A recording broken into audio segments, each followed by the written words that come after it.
Nama Nurlina Herman, NIM 091058042320, kelas A Administrasi Publik semester 3.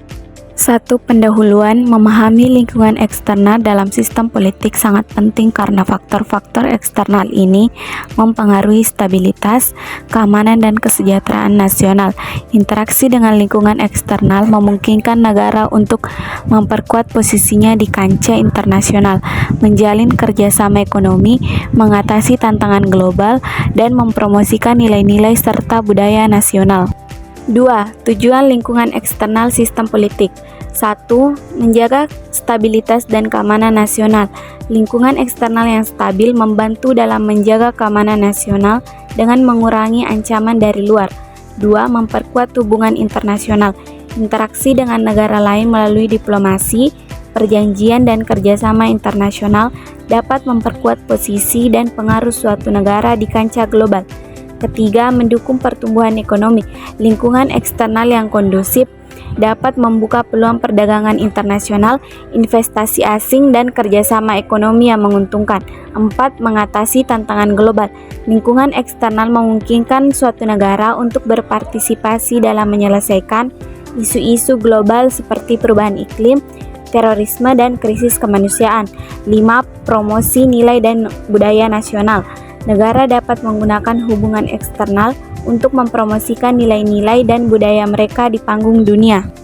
3. Klasifikasi lingkungan masyarakat internasional. 1. Lingkungan politik, negara-negara berdaulat, organisasi internasional. Yang kedua, lingkungan ekonomi, ekonomi global, blok ekonomi. 3. Lingkungan sosial dan budaya, jaringan sosial global, organisasi non-pemerintahan atau NGO. 4. Lingkungan keamanan, aliansi militer, konveksi keamanan. 5. Lingkungan hukum, hukum internasional, pengadilan internasional. 4.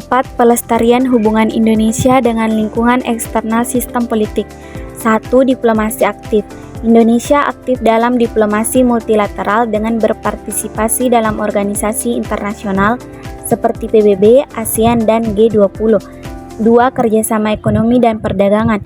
Indonesia menjalin perjanjian perdagangan bebas dan kerjasama ekonomi dengan berbagai negara. 3. Keamanan regional.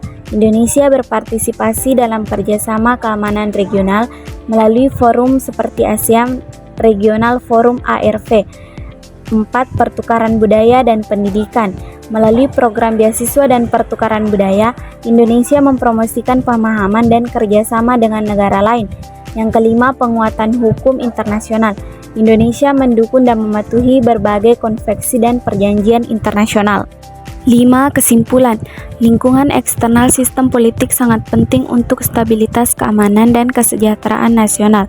Tujuan utama dari lingkungan eksternal adalah menjaga stabilitas, memperkuat hubungan internasional, mendukung pertumbuhan ekonomi, mengatasi tantangan global, dan mempromosikan nilai-nilai nasional. Lingkungan masyarakat internasional dapat diklasifikasikan ke dalam beberapa kategori utama: politik, ekonomi, sosial, dan budaya, keamanan, dan hukum. Indonesia menjaga hubungan dengan lingkungan eksternal melalui diplomasi aktif, kerjasama ekonomi, keamanan regional, pertukaran budaya, dan penguatan hukum internasional.